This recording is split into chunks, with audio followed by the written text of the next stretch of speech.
Welcome back. Celebrations are happening all around the country for Juneteenth, the nation's newest federal holiday, tomorrow marking the date when enslaved Black Texans first got word of their freedom back in 1865, more than 2 years after the Emancipation Proclamation was signed. NBC's Marissa Parra is keeping up with the festivities in the nation's capital and joining us now. Take us there, if you will, Marissa. Tell us how things are going, and in terms of what you're hearing, the conversations folks are having around Juneteenth.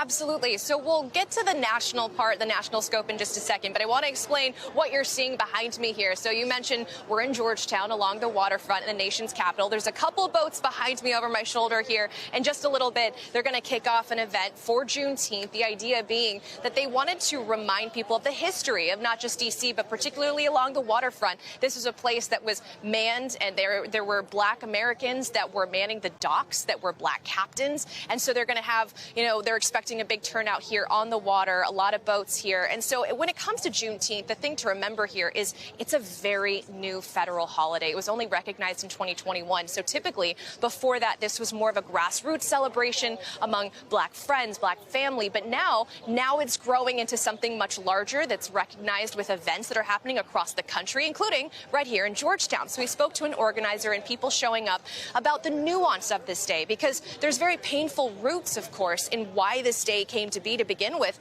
but also they want to drive the conversation forward on what it means going forward.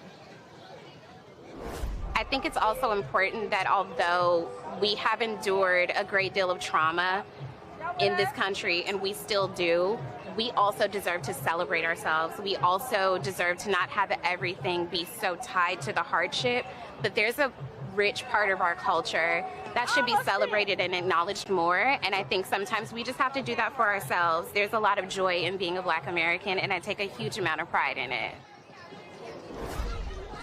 So something that we've heard a lot today is celebrating Black excellence, and that is something that we're seeing in all kinds of events, whether it's this one that's just starting here along the Georgetown waterfront or other events. There's a big parade happening in Philadelphia this weekend, other parts of the country. But you mentioned sort of how we're looking forward, right? This is a good day to have that kind of conversation, especially since 2020, the racial reckoning of that summer. And so reparations are a big part of conversations that are happening in events across the country right now. And it's important to take stock of where that stands, because we are on the precipice of a groundbreaking report that's going to be released by the California Reparations Task Force. That's happening June 29th. They've spent 2 years doing research with economists to take a look at what exactly that would look like, who would qualify, how much money would go out to those who would qualify in the state of California. And California would sort of provide the roadmap for that, Yasmin.